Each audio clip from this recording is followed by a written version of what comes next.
Namaste, namaskaram, vanakkam, namo namaha, Jai Ganesha, Jai Hindu Yoga Dharma. Very interesting. International Yoga Day, Fake Yoga Day, Virochana Day. Sadly, very few Hindus seem to be concerned about this at all. So in these days following this IYD, this Sanskrit word now is spoken throughout the world. It appears on studio signs, exercise schedules, clothing advertisements, school programs, medical brochures, fitness certifications, and the United Nations celebrations. Hindus often point to this global recognition with pride. They hear a Sanskrit word repeated internationally and assume that something Hindu has been acknowledged, but has it? The Sanskrit Hindu word yoga remains alive commercially, while much of its meaning has died semantically. A word associated with Hindu traditions, with disciplined yoking, yuj, contemplation, integration, religious spiritual practice, self-mastery, realization, liberation, has been reduced in the public image to bodily movement, at best. Yoga, which does not inherently mean stretching or physical exercise at all, has become synonymous with the visible, trained, flexible, photographed body. The reflected body has inherited the name of the path beyond identification with the body. This is why in Chandogya Upanishad the account of Prajapati, Indra and Virochana is so relevant. Virochana saw the reflected body and concluded that this visible self was the Atmana. He left satisfied with the incomplete teaching. Indra, however, continued questioning. He eventually understood that the deepest self, the Atmana to the Hindus, could not be reduced to the body, the dream personality, or even the apparent peace of deep sleep. Yet, much of the modern yoga culture has stopped exactly where Virochana stopped. And where did he go? We know that. He went off to teach the Asuras. The body is exercised in this modern yoga, improved, dressed, displayed, photographed, and celebrated. And this is called yoga.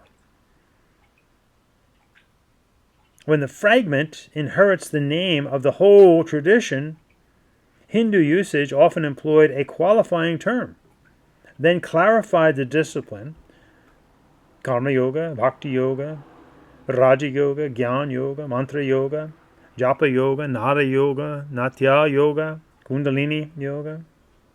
The modifier matters. It told us something about the path.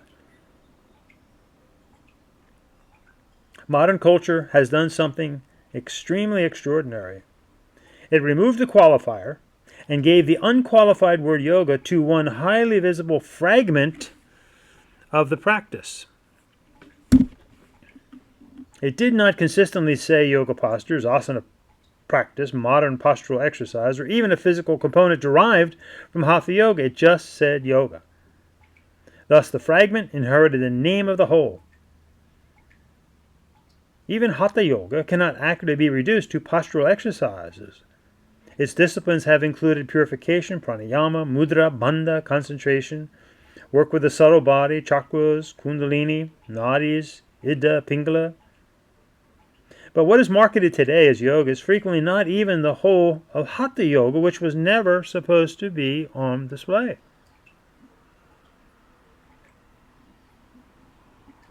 The word remains.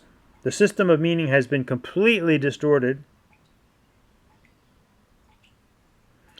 And this careless use of Sanskritam should be especially troubling to a civilization that takes pride in Sanskrit.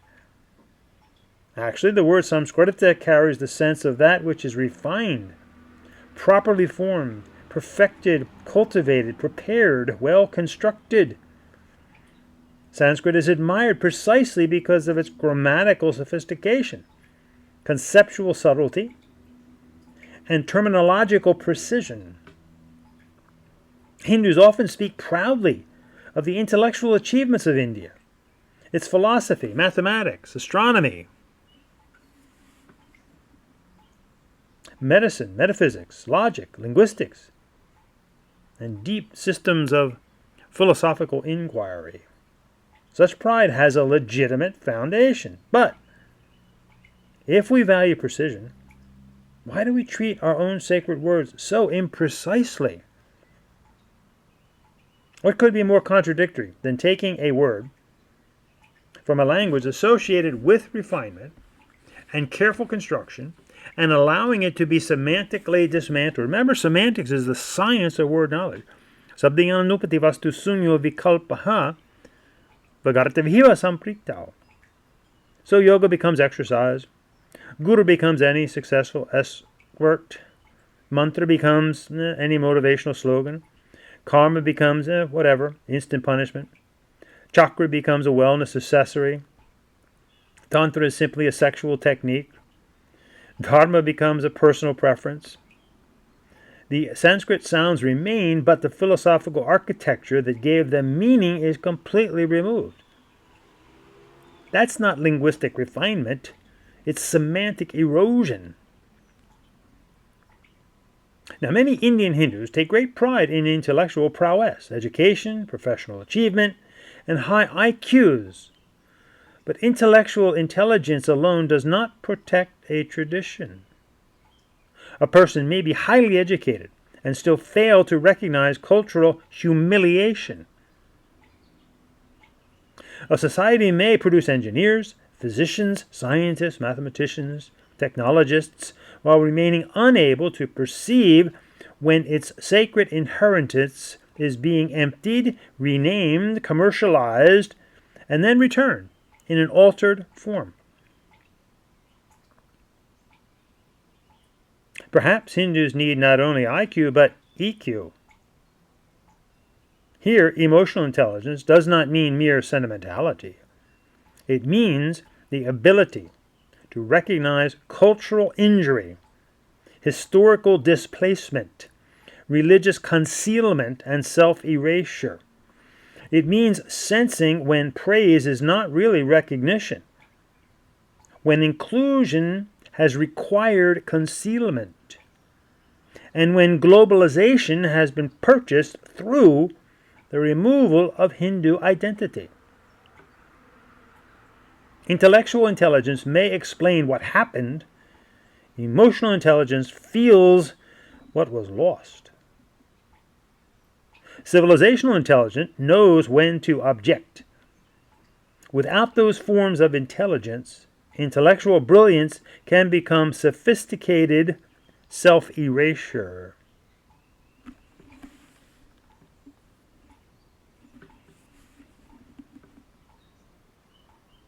Remember, this is as relevant today as it was 2,000 years ago. Asatoma sadgamaya tamasoma jyotirgamaya. Now, AI does a beautiful job of creating these teaching collages, so you can pause anywhere. Feel free to reproduce them, study them. There's great visual wisdom here that has a powerful impact.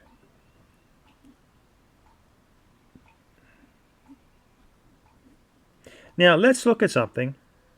The strange case of the coconut.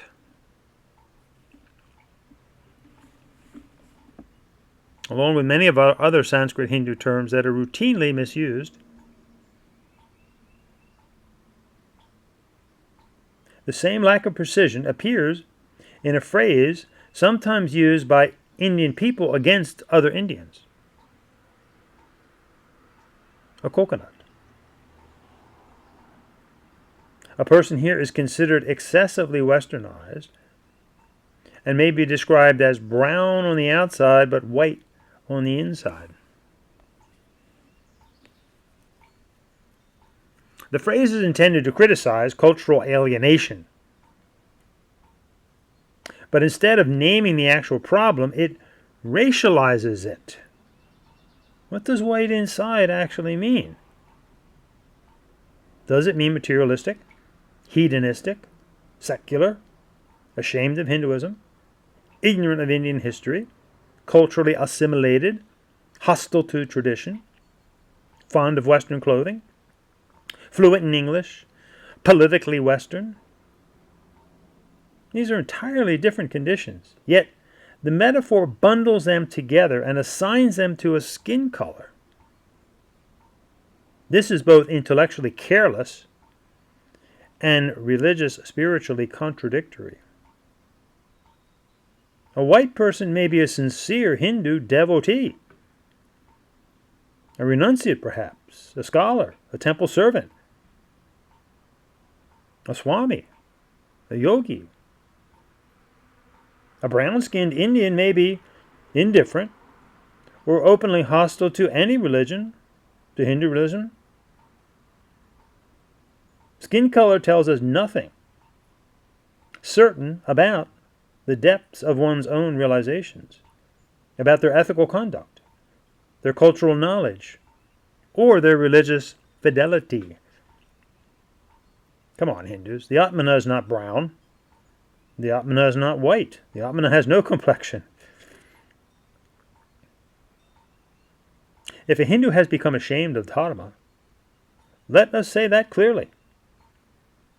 If someone has become culturally estranged, historically uninformed, colonially conditioned, materially obsessed, or religiously indifferent, let us identify the condition. Don't call that person white on the inside. Name precisely what has happened to such a person inside. A racial insult, of course, can't diagnose a spiritual or cultural estrangement. So this phrase, brown on the outside, white on the inside, also repeats the very Virochana era exposed in the Upanishad, Chandogya. Again, Virochana mistook visible appearance for the deepest self. The coconut insult similarly treats exterior color as fundamental identity. It assumes that a brown exterior should contain a particular cultural consciousness, and that a supposedly white interior represents betrayal.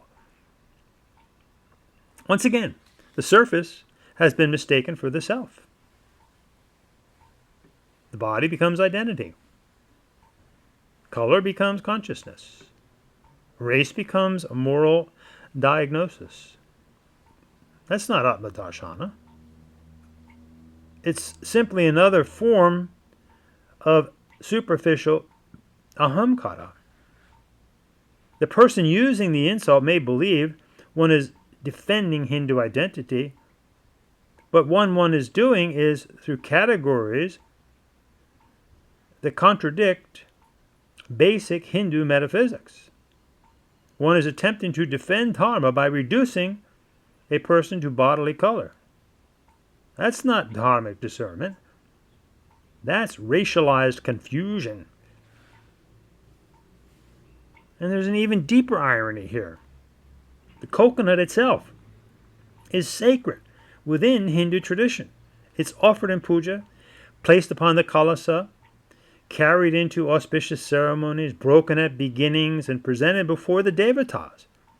It's associated with purity, fullness, consecration, surrender, and the offering of the ego. The hard outer shell can symbolize the hardened ego or limited personality. The sacred act of breaking the coconut may signify the surrender or shattering of that hardness. The pure interior, then, is offered, not despised. And the coconut is commonly offered to Mahaganapati, the remover of obstacles, the guardian of sacred beginnings. Thus, an object connected with auspiciousness, bhakti, surrender, sharanam, and divine offering, has been now converted into an insult by the very people whose religious culture reveres it. Go figure. What an extraordinary reversal.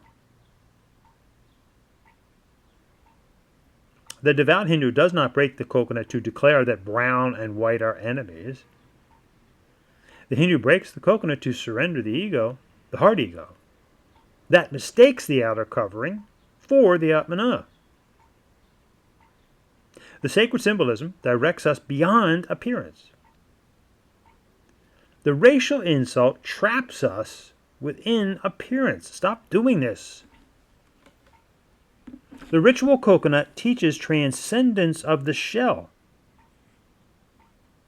The social coconut insult makes the shell divisive.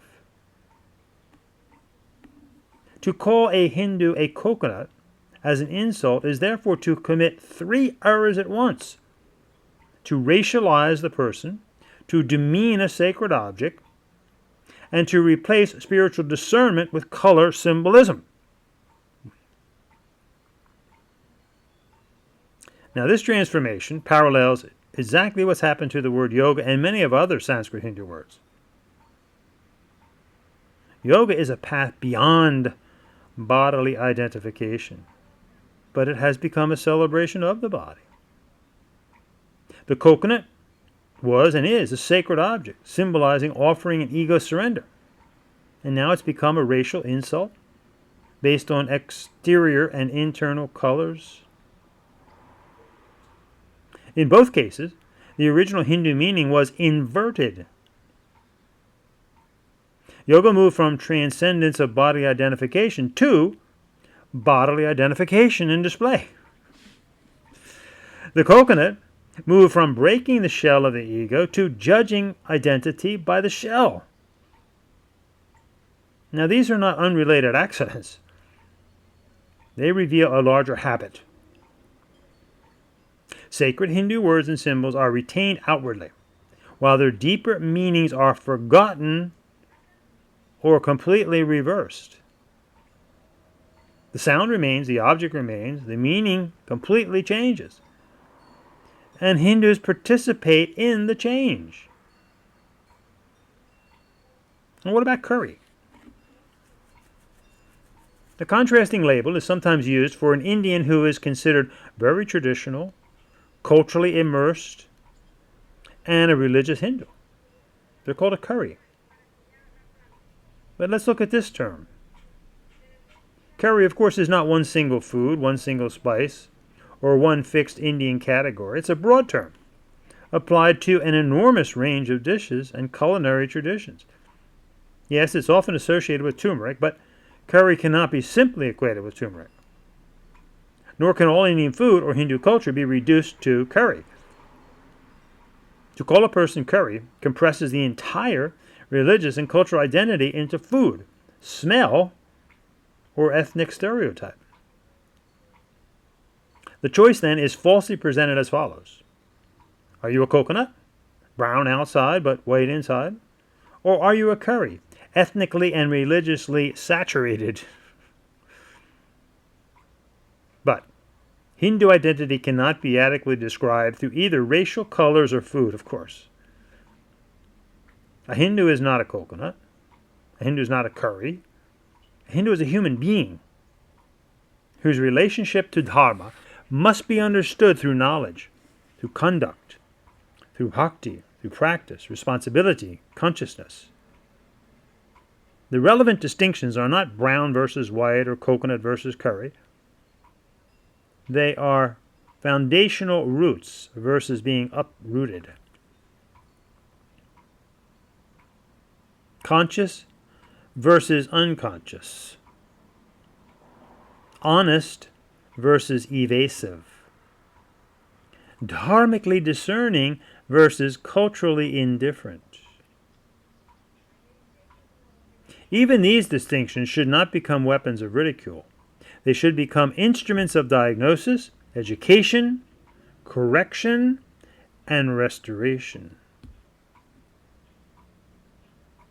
Turmeric may still provide a revealing counterpoint.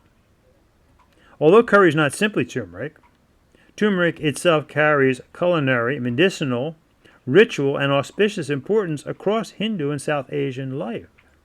It's associated with purification, blessing, fertility, protection, sacred preparation, and domestic religious culture.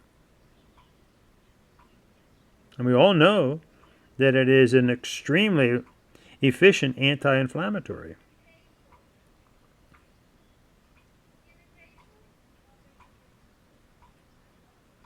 So this International Yoga Day It was really a celebration of the shell of the coconut. And it should therefore prompt a question deeper than whether millions of bodies were on display performing asanas. What exactly was being celebrated?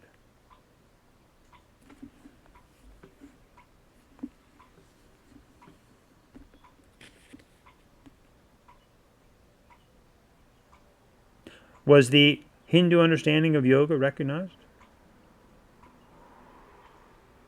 Or karma yoga, bhakti yoga, raja yoga, jnana yoga, mantra yoga?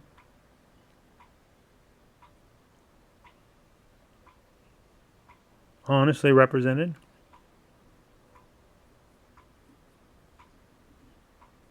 Many Hindus saw the Sanskrit word yoga displayed throughout the world. And some felt that Hindu civilization had triumphed, but perhaps this was the coconut era. Judging by the exterior, while failing to examine what remained inside. The label was Sanskrit, yes. The institutional meaning, however, was secular. The imagery was often Indian, but the framework was totally non-Hindu. The postures were visible, but the metaphysical purpose was concealed. This is Virochana Yoga, the celebration of the reflected body, while the deeper self remains unrecognized. Again, a civilization that produced Sanskrit should not be satisfied with vague, racialized, commercialized, or semantically hollow terminology. If Samskrita means refined or well constructed, then Hindus should become guardians of careful meaning. We should not allow yoga to mean whatever the marketplace finds profitable. We should not use white as a synonym for cultural corruption. And we should not use brown as proof of religious authenticity. We should not turn the sacred coconut into a racial insult. And we should not reduce Indian or Hindu identity to simply curry. What should we actually do? Well, if the problem is materialism, say materialism. If the problem is flat-out hedonism, call it that. If the problem is cultural shame, well then be honest enough to admit it. If the problem is colonial conditioning, well then say it. I admire J. Sai Deepak, who said to his fellow Hindus, some of us, we are so colonized, we don't even know how colonized we are. And a pundit with him, quote unquote, was in a Western suit and tie. I mean, that's fine on some occasions, but when you're giving a talks before a Hindu audience, I mean, dress like a Hindu. Wear your bindi, wear your malas, etc. This goes for all of you. Are you proud to be a Hindu? Do you have a Hindu name, or have you taken on a Christian name and kept that? Names like Sean and David, etc. When you become a Hindu, you take your sacred Namakarana Samskara and you give up this identification with non-Hindu religions.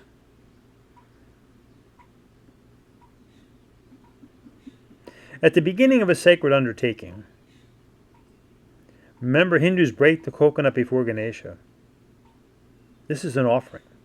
It asks that obstacles be removed and that the hardness of our ego be surrendered.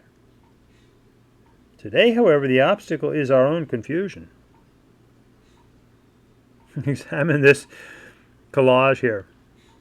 Do you think any Christian would put up with having their sacred terms and concepts totally distorted? I don't think so.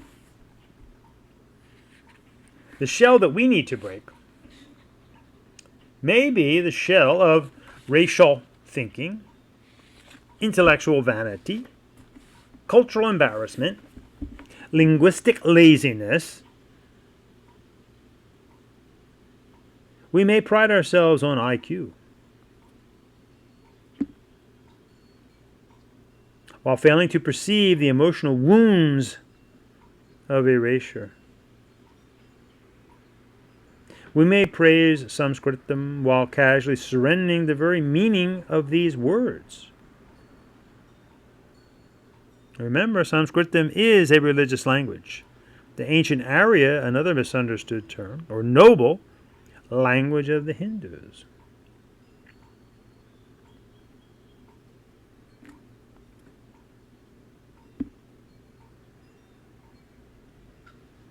And it's our Indian fellows, because they don't want to be called Hindus, that are at the root of so many of these confusions.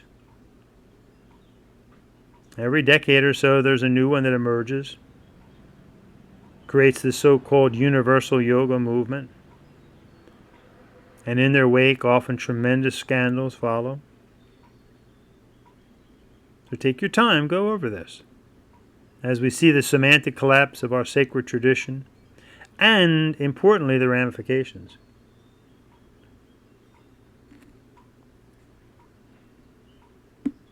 This is simply another form of colonial extraction. When are we as Hindus going to learn? Remember, we are Indo-Hindus. And our first written word is Ritta, then Dharma, and then by implication Vedic Dharma, Yoga Dharma, and much later came the term Sanatan Dharma, which is never to be confused with the recognized religion that we call Sanatan Dharma or Hinduism.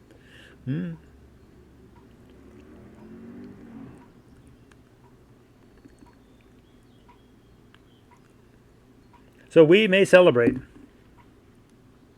the globalization of yoga without even asking what had to be removed for that globalization to occur. We may call another Hindu a coconut without really stopping to think and remember that the coconut is sacred and that the insult is racial, but it's beyond racialized. And we forget that the Atmana is beyond color. It's beyond the mind itself. So perhaps the time has come to break the right coconut. Not the person, not the sacred symbol, but the hardened shell of avidya. Vidya kestramuttaresam. That mistakes the body for the Atmana.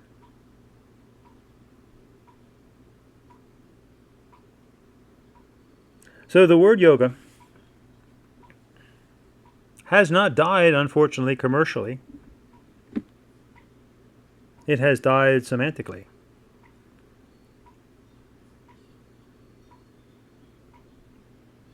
By using that phrase, the coconut has lost its sacredness. We've lost sight of all of this. Have we lost our insight? This is why, fellow Hindus, we need to remember Mahaganapati is associated with the earth element, Bhumi Mata, with foundational qualities, with the Om, and with memory, the first chakra. Don't forget who you are. Tat Tvamasi, Aham Brahmasmi. Be proud to say that you're a Hindu. And then we have a great track record of respecting the other religious traditions of the world. Fine. But demand respect of your own. It must be reciprocal. We've become very imprecise. So the task before us as Hindus is not merely to defend words and symbols, but to restore their interior meanings. This reflection must once again point to the Atmana, or it's not yoga. The Sanskrit Hindu word yoga, remember, means yuj, Atman, Brahman, Cha. To yoke, join, Y-O-K-E, to your Atmana, and Brahman, my fellow Hindus, is not God. Leave that alone. That's for the Hindus. That's for the Christians, excuse me. It's not for the Hindus. We have our own sacred Sanskrit and Tamil terms.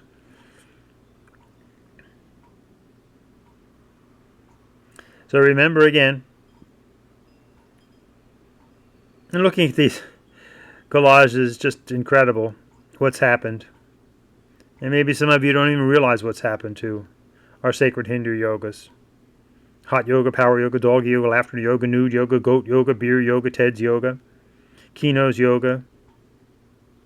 Even Christians are not brash enough to put their name on their sacred disciplines. You don't find Jimmy Swaggart's baptism. They start their own organization, but they don't put their names on their sacred disciplines.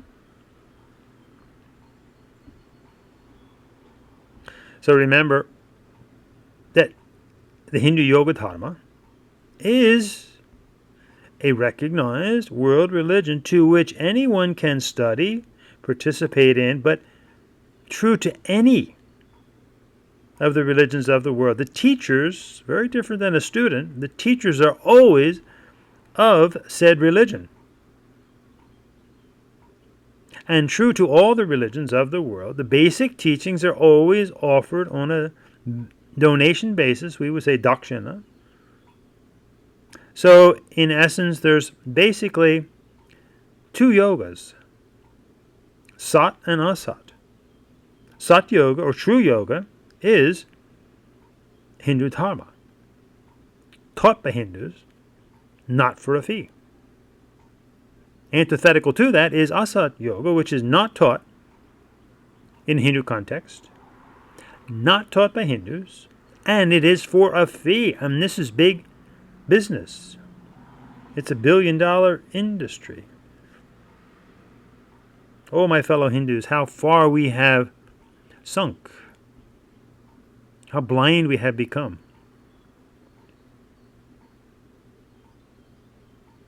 And apparently it's nothing new, because in the Upanishads, in Chandogya, written many, many years ago, obviously, you had Varochana, who studied with Prajapati, and still couldn't get it, and still studied for 32 years.